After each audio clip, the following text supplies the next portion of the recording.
জুলাই অভ্যুত্থানের কৃতিত্ব কোনো বিশেষ দলের নয়, সবার, এমন মন্তব্য করেছে শিক্ষক নেটওয়ার্ক। সরকারের অস্পষ্ট নীতির কারণে দেশের বিভিন্ন প্রান্তে ঘৃণা বিদ্বেষ ছড়াচ্ছে বলেও দাবি সংগঠনটির।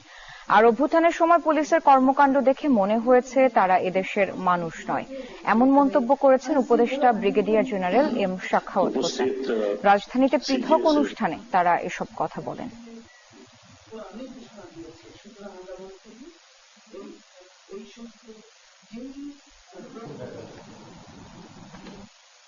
যে 6 জনকে দেওয়া হয়েছে যারা সংস্কারটা করবেন, তারা নিজেরাও একটা রোডম্যাপ দেবেন, কিন্তু কি কি করবেন, কবে কবে শেষ হবে, সেটার বেস করে একটা রোডম্যাপ হবে।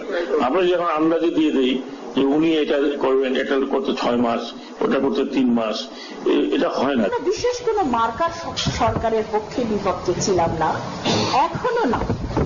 আমরা গণতন্ত্র ও ন্যায্যতার জন্য হাজির আছি। এলো instant milk powder happy cow, যেমন